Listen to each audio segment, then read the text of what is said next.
하나님께서 오늘 우리에게 주신 말씀은 출애굽기 3장 1절에서 12절 말씀입니다. 말씀의 제목은 모세를 부르시는 하나님입니다. 우리가 모세에 대해서는 영화를 통해서도 알고, 그리고 성경을 통해서도 또 잘 아는 그런 사람입니다. 이집트 왕자라는 영화를 혹시 보셨습니까? 들어는 보셨습니까? 예. 모세의 이야기죠. 이집트 왕자. 모세는 이집트의 왕자였습니다. 그래서 이 모세의 이야기를 영화로 만들거나 모세의 이야기를 하는 분들의 대부분들이 모세에 대해서 집중을 합니다. 성경을 읽으면서도 우리가 그렇게 하기가 쉽습니다. 이 출애굽의 초반에 나오는 모세, 그리고 마지막까지 사실은 모세가 쭉 나오는데, 모세에 대해서 관심을 가지고 모세가 어떻게 했는지, 모세가 어떤 사람인지에 대해서 이렇게 성경을 읽으면서 살피고 혹시나 묵상하고 그렇게 하는 경우가 많습니다. 그런데 우리는 모세를 알기 위해서 모세에 대해서 관심을 가지고 그렇게 성경을 보아서는 안 됩니다. 왜냐하면 성경은 하나님의 말씀이기 때문입니다. 성경을 통해서 우리는 누구를 알아가야 되느냐 하면 하나님을 알아가야 됩니다. 모세에 대해서 아는 것은 별로 의미가 없습니다. 모세를 알아야 되는 이유는 모세를 통해서 하나님을 알기 위해서입니다. 오늘 장면은 모세가 하나님께 정식으로 부르심을 받는 장면입니다. 그래서 제목을 이렇게 잡을 수도 있습니다. 하나님께 부름받은 모세. 근데 저는 여러분 의도적으로 제목을 거꾸로 잡았습니다. 모세를 부르시는 하나님. 이 제목의 차이를 아시겠습니까? 오늘 말씀을 통해서 우리는 하나님께 집중하자는 것입니다. 모세에게 집중하는 것이 아니고, 모세에 관심을 갖는 것이 아니고, 모세의 이야기를 통해서 하나님을 알고, 하나님을 우리가 좀 더 가까이 하는 시간이 되기를 바랍니다. 여러분, 이 자리에 무엇 때문에 나오셨습니까?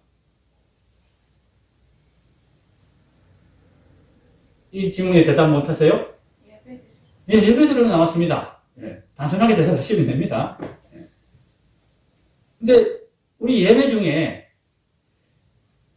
가장 많은 부분을 차지하는 것이 뭡니까? 설교입니다. 그죠? 하나님께 우리가 예배를 드리는데 왜 내가 목사의 설교를 저렇게 오랫동안 듣고 있어야지? 이런 의문을 가지신 적이 없습니까? 하나님께 예배하면 하나님께 기도하고 하나님께 찬송하고 이 시간이 더 많아야 되는 거 아니에요? 그래야 하나님께 드리는 예배지.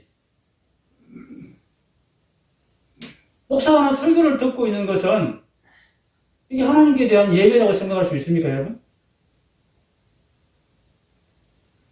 적어도 드리는 게 아니잖아요. 내가 그냥 듣는 거잖아요.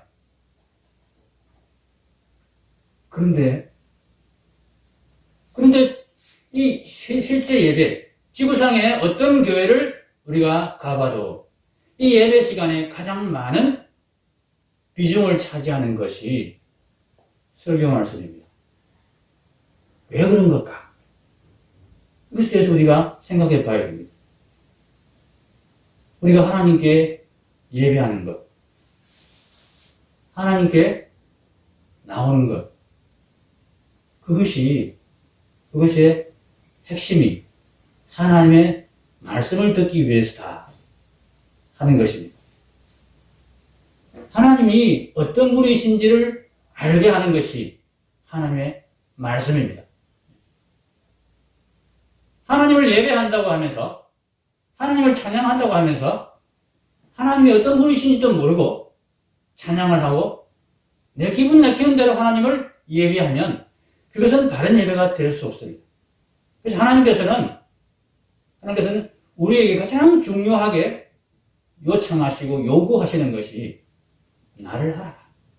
하나님이 나 여호와가 어떤 분인지를 너희가 알아야 너희가 바르게 예배할 수 있고 너희가 참된 구원의 길을, 생명의 길을 얻을 수 있고 찾을 수 있다. 이렇게 말씀하십니다. 우리는 하나님을 믿기에, 예수님을 믿기에 이 예배 자리에 나와서 예배를 드립니다. 하나님은 정말 이 세상을 기이하게 만드셨습니다. 더구나 요즘 봄날에 밖에를 나가보면은 참 자연이 아름답고, 특별히 오늘같이 이렇게 미세먼지도 없고, 이렇게 날이 맑은 날은 정말 나가면 절로 감탄이 나오는 그런 자연들이, 환경이 우리를 기다리고 있습니다. 그때마다 우리는 생각할 수밖에 없습니다. 도대체 어떻게 이런 것들이 다 이렇게 만들어져 있을까? 어떻게 새싹들은 봄이면 저렇게 파릇파릇하게 돋아나서 아무것도 없어 보이는 그 자리에 그 이쁘고 그 탐스러운 새싹들과 꽃들이 솟아오르는 것이 도대체 어떻게 그게 가능한 일일까? 신기하다. 우리 자신만 봐도 그렇습니다. 우리 자신의 몸이 얼마나 신기합니까? 그리고 우리가 참 오랫동안 이 몸을 가지고 누리지 못하지만은 우리가 먹는 것이 참 우리 몸 속으로 들어가서 그것이 소화가 돼서 그것이 에너지가 돼서 우리 몸을 움직이게 하는 것, 이것이 얼마나 신기한 일입니까? 신비한 일입니까? 그리고 음식물을 그냥 그릇에 담아놓으면 그 음식물이 썩어서 냄새가 날 뿐입니다. 그런데 그 음식물을 내가 씹어서 먹으면 내 안에 들어가서 뭐가 됩니까? 나를 움직이는 힘이 되고 에너지가 됩니다. 어떻게 이게 그렇게 일어나는지. 내가 노력해서 됐습니까? 내가 애써서 막 생각을 해서 이렇게 음식물이 움직이고 저렇게 움직이고 이렇게 쪼개지고 이렇게 해서 어디 가서 어떤 작용을 해라 명령을 내려서 그렇습니까? 아무 생각 없이 그냥 맛있는 거를 맛있다 하면서 먹을 뿐입니다. 그런데 그것이 내 몸에 생기를 만들어내고 내 몸을 움직이게 합니다. 우리가 느끼는 감정들은 또 어떻습니까? 슬퍼하고 즐거워하고 기뻐하고 또는 화를 내기도 하고 뭔가 욕심을 내기도 하고 뭔가 연구를 하기도 하고 그런 일이 어떻게 가능할까? 짐승들 중에는 사람보다 더 IQ가 높다는 그런 짐승들도 있는데 그 짐승들은 사람처럼 이렇게 못 삽니다. 계획을 가지고 뭔가 연구를 해서 그 지식을 쌓아가지고 하나님이 만들어 놓은 그 법칙들을 그 원리들을 발견해서 그것을 자기 생활에 이용하고 그렇게 하지를 못합니다. 어떻게 사람만 이렇게 기이하게 하나님 만들어 놓은 원리들을 찾아내가지고 이렇게 편리한 문명들을 개발해서 지금 이렇게 누리고 있는지, 이 문명들이 도대체 어디서 왔는지, 어떻게 이것이 가능한지 그 근본 원리는 아직도 인간들은 모릅니다. 그런데 단지 그렇게 되어지는 것을 발견해가지고 이용해서 기계들을 만들고 문명들을 만들어냈을 뿐입니다. 본래 처음에 만들어진 원리, 그것이 어떻게 작동하는지 그 가장 기본적인 원리에 대해서는 아직도 모르는 신비에 속해 있는 것입니다.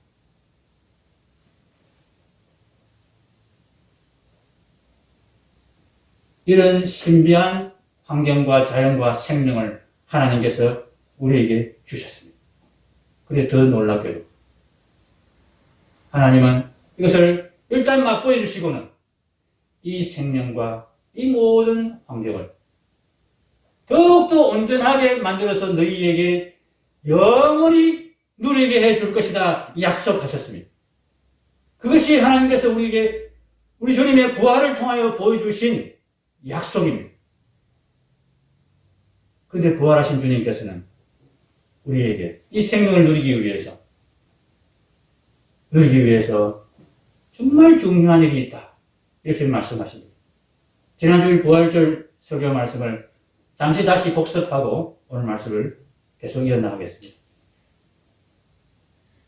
예수님이 부활하셨습니다.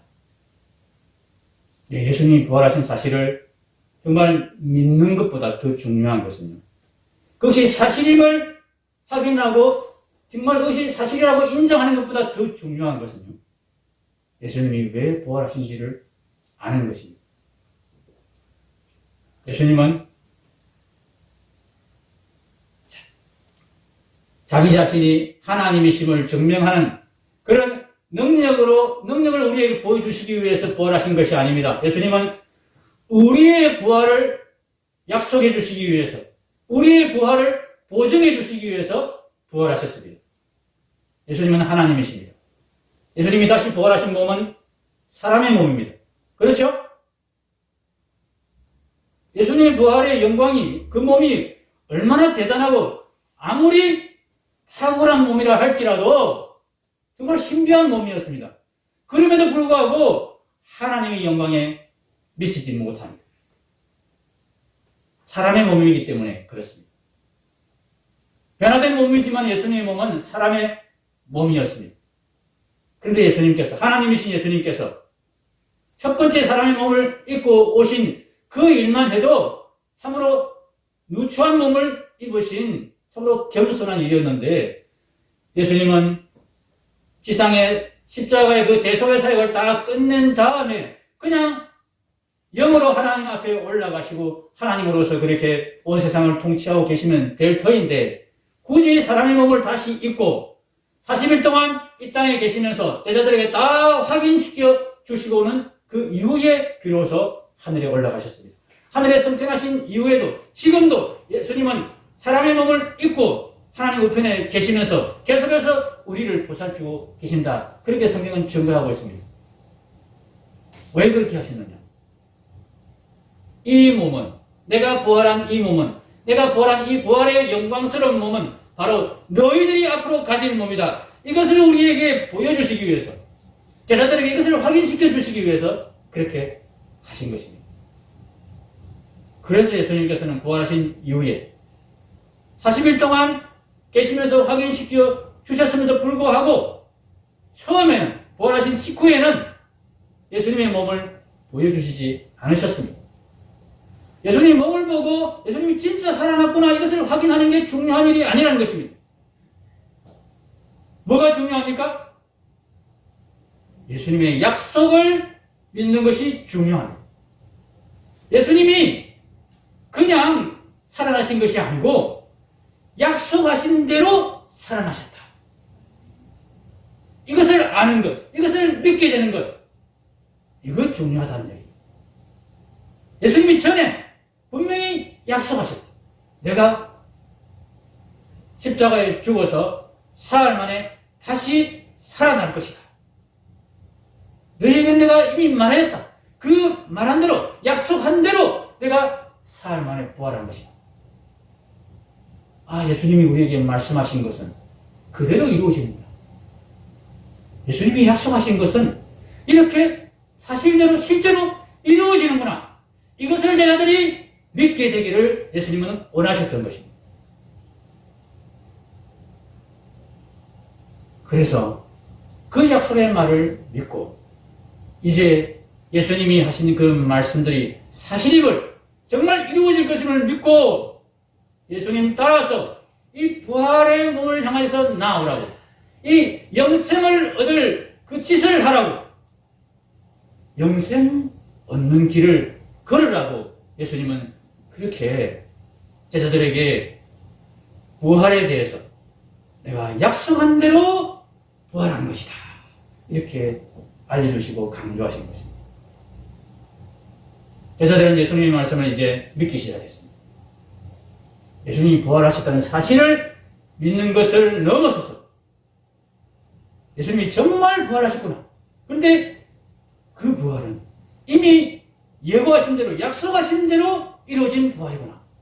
예수님이 약속하신 것이 정말 불가능하다고, 꿈에도 이루어지리라고 생각 안 하고 아예 관심도 두지 않았는데 정말 이루어졌구나.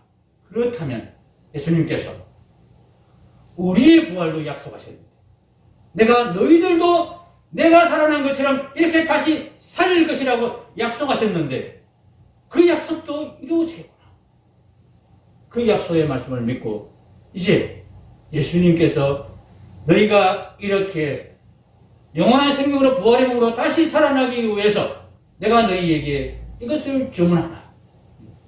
이렇게 해야 된다. 너희가 내가 너희들을 다시 살릴 것인데 영원한 생명으로 다시 살려낼 것인데 너희가 영원한 생명을 받기 위해서는 이렇게 해야 된다 하신 말씀을 제자들이 기억하고 명심하기 시작하는 것입니다. 그 말씀이 요한복음 6장에 집중적으로 나와 있습니다. 요한복음 6장은 예수님께서 초기에 제자들에게 하신 말씀입니다. 이미 처음부터 예수님은 이 부활에 대해서 자기의 부활이 아니고, 여러분, 예수님의 부활이 아닙니다. 부활절은 예수님의 부활절이 아닙니다. 우리의 부활에 대한 예표입니다. 하나님께서 우리를 부활시킬 것이라는 그 증거로 주신 것이 예수님의 부활이다.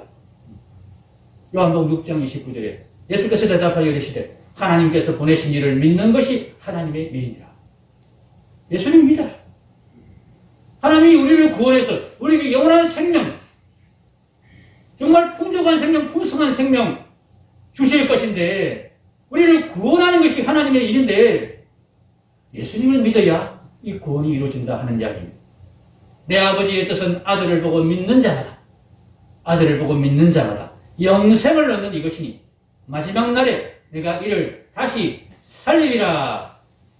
예수님을 믿는 자에게 영생을 주시는데 예수님이 우리를 마지막 날에 다시 부활시키겠다. 예수 믿는 자를. 예수님 믿는 게 뭐냐?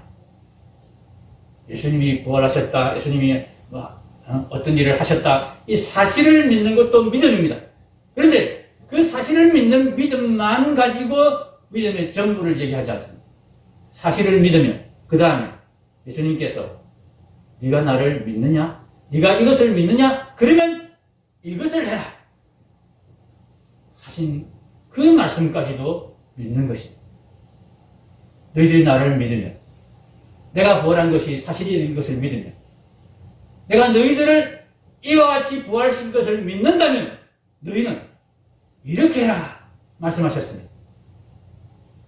요한복음 6장 54절 같이 읽겠습니다. 내 살을 먹고 내 피를 마시는 자는 영생을 가졌고 마지막 날에 내가 그를 다시 살리리니. 아멘. 예수님을 믿는 게 뭡니까? 사실을 믿는 것도 믿는 거지만 사실을 믿고 그 다음에 주신 약속을 믿는 것이 더 중요합니다. 사실을 믿는 것은 사실 믿음이 아니죠. 그건 저 사실을 확인하는 것입니다. 예수님이 부활하셨다는 사실을 제자들이 확인했습니다. 우리는 직접 보지 못해서 확인을 못합니다만 우리도 확인할 수 있는 방법이 있습니다. 제자들의 삶을 통해서 우리는 확인합니다. 예수님의 부활을 목격한 자들의 삶을 통해서 우리는 확인합니다. 그 목격한 자들의 삶을 본 자들의 삶을 통해서 우리는 또 확인합니다. 그렇게 해서 그 삶이 계속 이어져 내려오는 가운데 우리가 먼저 예수 믿은 자들의 삶을 통해서 정말 하나님이 계시고 정말 예수님이 부활하신 것이 맞구나. 그렇지 않다면, 예수님이 부활하시지 않았다면 저 사람이 저렇게 살 수가 없어요. 저렇게 모든 삶을 다 동원해서 하나님 믿는 일에 투자할 수가 없어요. 여러분은 부활하신 예수님을 확실히 확인하고 그 부활하신 부활의 예수님의 부활이 자기들의 부활임을 믿게 된 제자들이 태도가 돌변했습니다. 그 전까지 무서워서 예수님 십자가 달렸을 때 다 도망가고 베드로는 뒤에서 슬금슬금 따라가다가 계집종이 당신도 예수라는 사람과 한편이지 하니까 화들짝 놀라가지고 아니야 난 절대 아니야. 그렇게 예수님을 모른다고 부인했던 그 베드로가 이 부활의 소망을, 약속을 분명히 붙잡았을 때에 어떻게 변했느냐. 자신에서 십자가에 달려 죽는 사람으로 바뀌었습니다. 예수님이 십자가에 달리시는 것, 그것만 봐도 무서워서 도망갔던 예수님을 모른다고 부인했던 이 베드로가 자기를 십자가에 못 박아달라고 자청하는 사람으로 바뀌었습니다. 그냥 십자가에 못 박는 것이 아니라 예수님은 십자가에 반듯하게 못을 박혔지만은 나는 예수님처럼 그렇게 감히 반듯하게 못 박힐 수 없다. 나를 거꾸로 십자가에 못 박아달라. 그렇게 요청할 정도로 담대하게 십자가에 달려 죽게 되는 순교를 감당했습니다. 무엇이 그를 그렇게 바뀌게 만들었습니까? 예수님의 모든 제자들이 모두가 순교의 삶을 살았습니다. 예수님 믿고 그들은 세상에서 잘 먹고 잘 살지 않았습니다.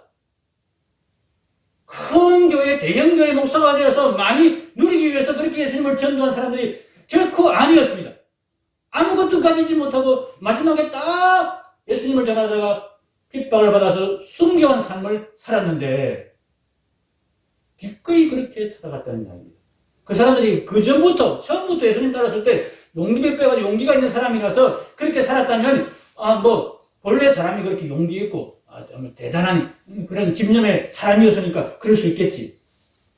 추측할 수 있겠습니다만 본래 그 사람들은 정말 힘없고 용기 없고 비겁한 겁쟁이 사람들이라는 것을 우리는 성경에서 분명히 확인합니다. 근데 그들이 이 예수님의 약속을 믿기 시작하니까 아무것도 두려워하지 않는 사람으로 그렇게 살아가기 시작했다는 것입니다.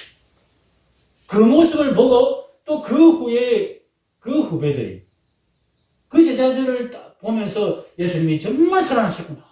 하나님이 우리에게 부활하신 약속하신 이 부활의 생명은 정말 진짜구나. 확인한 사람들이 또다시 그런 삶을 살아갔던 것입니다. 우리에게도 그런 삶을 살아가는 분들이 있습니다. 일제시대에 정말 예수님 믿는 것 때문에 핍박을 받으면서 감옥에 갇히고 심지어는 죽임을 당한 그런 우리 믿음의 성도들이 있습니다. 그분들을 보면서 우리는 정말 예수님이 살아나셨구나 하는 것을 확인하게 되는 것입니다. 그 예수님께서 우리에게 이렇게 말씀하셨습니다. 너희가 나를 믿는다면, 너희가 내 부활을 믿는다면, 그것이 사실임을 너희가 인정한다면 이 부활의 생명을 너희가 가질 수 있도록 준비해라. 그것이 어떤 것입니까? 예수님의 말씀을 먹고 마셔라. 우리 안에 예수님의 말씀을 채워 넣으라고 그러십니다. 이것이 생명이다. 이것이 생명이다. 요한복음 6장 63절 오늘 앞에 나온 화면의 마지막 부분. 살리는 것은 육이 영이니 육은 무익함이라. 내가 너희에게 이런 말은 영이요 생명이라. 여기 영과 육은 우리 육체, 몸 이런 걸 말하는 게 아닙니다. 몸과 정신 이런 걸 말하는 게 아닙니다. 영은 하나님의 말씀을 말하는 것이고 하나님의 지혜, 하나님의 생각, 하나님의 가치를 말하는 것이고 육은 세상의 생각, 사람의 가치관을 말하는 것입니다. 우리가 이 세상에서 살아가면서 듣고 보고 우리가 받아들이는 거의 모든 것들이 사람의 생각, 사람의 가치관입니다. 이것을 계속 우리가 우리 몸속에, 우리 마음속에 가지고 있는 한 우리에게 생명은 없다는 것입니다. 하나님은 어떤 자에게 영생을 주시느냐? 그 안에 하나님의 생각으로, 하나님의 가치관으로, 하나님의 마음으로 가득 채운 자, 그에게 영생을 주신다고 약속하셨습니다. 그런 자는 이미 영생을 가졌다고 선언하십니다. 진실로 진실로 너희에게 이르노니 믿는 자는 영생을 가졌나니 그 믿는 자가 어떤 자라고 말씀하십니까? 내 살을 먹고 내 피를 마시는 자라고 말씀하십니다. 예수님의 마음을, 예수님의 생각을, 예수님의 말씀을 그 마음속에 가득 채운 자, 세상의 생각과 세상의 가치관이 예수님의 말씀으로 인해서 다 밀려나오고 예수님의 말씀만 이제 그 안에 가득 찬 사람. 여러분이 먹는 음식이 여러분의 체질을 바꿉니다. 그렇죠? 체질을 바꾸려면 어떻게 해야 됩니까? 음식을 바꿔야 됩니다. 다른 음식을 계속 먹으면서 이전에 먹었던 음식이 만들어 놓은 내 체질을 밀어내고 없애고 이제 그 새로운 음식들이 만든 내 몸이 새로 구성되는 것, 이것이 체질이 바뀌는 일입니다. 우리의 마음의 체질도 마찬가지입니다. 하나님 말씀이 우리의 마음의 체질을 바꿔야 됩니다. 그런 사람에게 하나님께서 영생을 주십니다. 아니, 그런 사람은 이미 영생을 가졌다. 그런 사람을 하나님이 그냥 그대로 두실 수가 없다. 왜냐하면 너무 귀하기 때문에, 너무 사랑스럽기 때문에.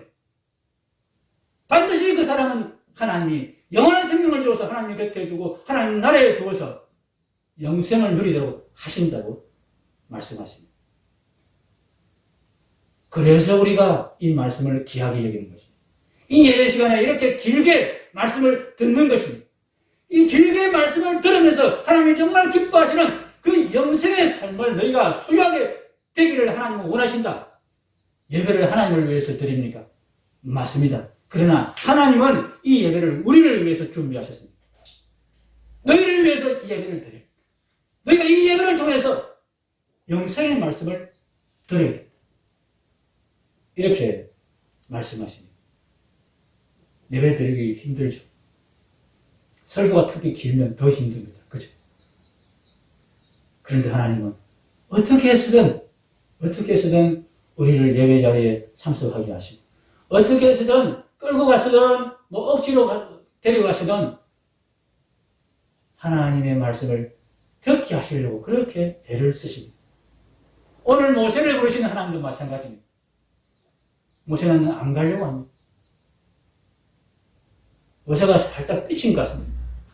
예전에 힘이 있고 의욕이 넘칠 때, 그때 해버리고, 그때는 하나님이 억지로 데려간 게 아니고 자기가 나서서 해보려고 했습니다. 하나님도 그것에 반대하지 않으셨습니다. 그래 해봐라. 근데 했는데 안 됐습니다. 실패했습니다. 근데 야속한 것은 하나님께서 안 도와주셨다는 겁니다. 그때 좀 도와주시지. 하나님 가만히 계시고 침묵하셨어요. 할 수 없이 모세는 도망칠 수밖에 없었습니다. 그런데 이제 도망쳐가지고 의욕을 다 잃었습니다. 40년 동안 여러분, 40년 동안 양치기를 했다고 한번 생각해 보십시오. 애국 왕궁에서 왕자의 교육을 받았습니다. 모세가. 신체적인 면, 정신적인 면 완벽하게 그렇게 훈련을 받았습니다. 그 상태에서 나서가지고 안 됐습니다. 그리고는 도망쳐서 40년 동안 양치기 생활을 합니다. 그 양치기 생활 40년 동안에 칼을 갈았겠습니까? 내가 다시 한번 재기하리라. 내가 결코 포기하지 않으리라. 그러면서 기회를 계속 노리고 있었겠습니까? 모세의 영화를 만든 인간들은 그렇게 모세를 묘사합니다. 40년 동안도 이 양치기 하면서 모세는 마음속에 계속 민족을 향한 열망을 가지고 있었다. 그러다가 어느 날 계기가 주어지니까 그 마음을 다시 일으켜서 드디어 새롭게 출발했다. 천만의 말씀입니다. 모세는 모든 의욕이 다 사라졌습니다. 하나님이 정말 놀라운 광경을 보여주시면서 음성을 들려주시면서 그렇게 나타나셔서 가라고 하시는데 안 가겠다고 합니다. 핑계를 댑니다. 오늘 본문의 말씀 3장 11절 보시면 하나님 먼저 내가 너를 내 백성 이스라엘을 인도하겠다는 사람으로 내가 바로에게 보내겠다. 그렇게 10절에 말씀하니까 11절에 모세가 이렇게 말합니다. 모세가 하나님께 아뢰되 내가 누구이기에 바로에게 가며 이스라엘 자손을 애굽에서 인도하여 내리이까. 너 본래 애굽의 왕자 아니냐? 왕자는 무슨 도망자 신세인데요. 이러면서 못 가겠다는 이야기입니다.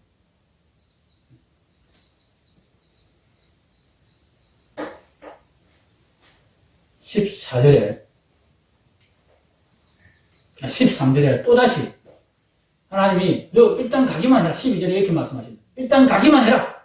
그러면 내가 너에게 증거를 주겠다. 12절 말씀이 그런 말씀입니다. 자신 없는데요. 나 못하겠는데요. 그러니까 일단 해봐. 그러면 될 거야. 그 증거를 내가 보여줄게.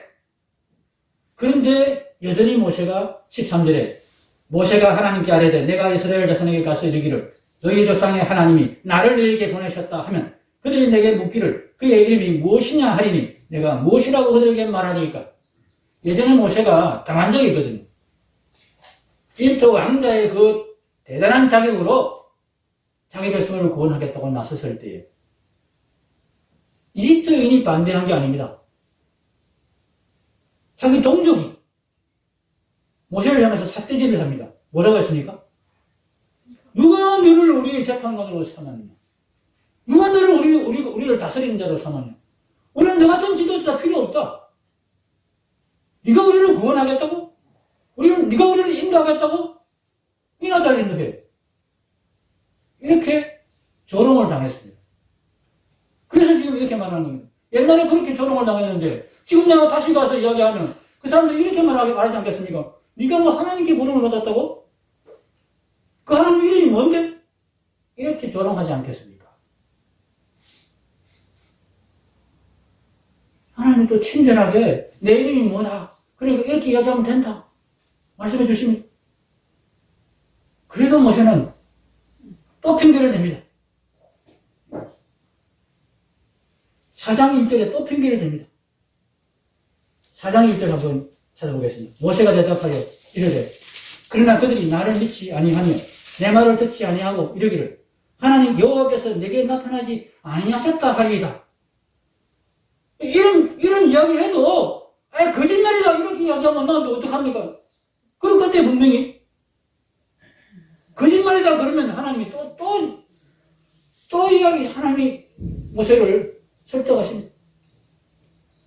거짓말이다 이야기하면 증거 보여주라. 지팡이로 기적을 행하는 증거를 보여주라.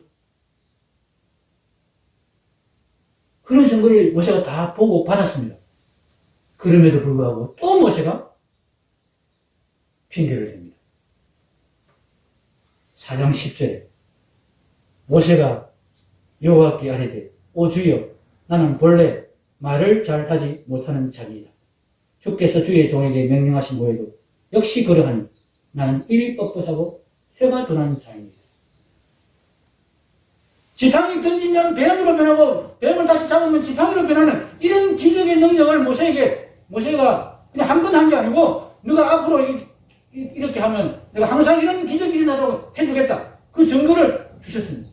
그럼에도 불구하고 안 가겠다.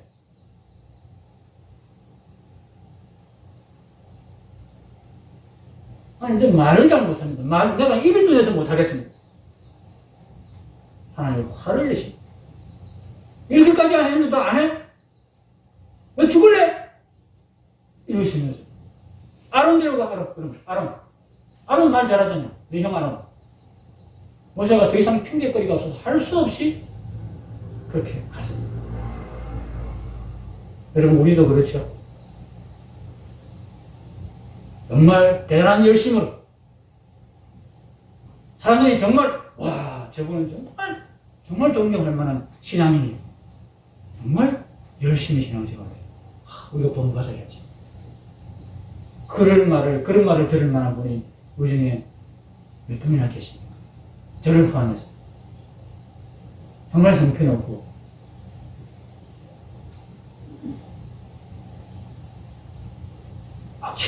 억지로 밀려서 그렇게 예배 자리에 나오고 밀려서 그렇게 말씀을 읽고 하도 닥달을 하니까 그냥 기도 조금 하는 척하고 옆에 집사님이 성경 읽자고 막 그렇게 밀어보시니까 그냥 밀려서 그냥 같이 하다가 어떻게 성경도 좀 읽게 돼. 그게 우리의 모습입니다. 근데 그것이 우리의 믿음입니다. 그렇게 밀려서 끌려서 갔더니 하나님께서 어느 날 우리에게 그 결과를 보여주시는 것입니다. 상당히 이상한 일이 일어나게 만드신 것입니다. 하나님이 나를 부르셨구나. 하나님이 나를 여기까지 이끄셨구나. 모세를 부르신 것은 하나님이십니다. 모세는 가지 않으려고 그렇게 이리 빼고 저리 빼고 핑계를 다 대었지만은 하나님은 끝까지 모세를 부르셨습니다. 불러서 하나님의 말씀을 듣게 하시고 하나님의 말씀을 전하게 하십니다. 우리에게도 하나님은 그렇게 하실 것입니다. 그럼 내가 믿음이 없다고, 내가 지금 참 이 모양 이꼴로 어떻게 내가 영원한 생명을 얻는 그런 구원을 내가 바라겠냐, 그렇게 생각하지 마시기 바랍니다. 하나님은 끝까지 그렇게 우리를 끌고 나가셔서 부르셔서 모세를 데려가신 것처럼, 이스라엘 백성을 모세를 통해서 구원하신 것처럼 우리를 구원하실 뿐만 아니라 우리를 통하여 우리 주위에 있는 많은 이웃들까지, 형제들까지, 가족들까지 그렇게 구원해 가실 것입니다. 기도하겠습니다.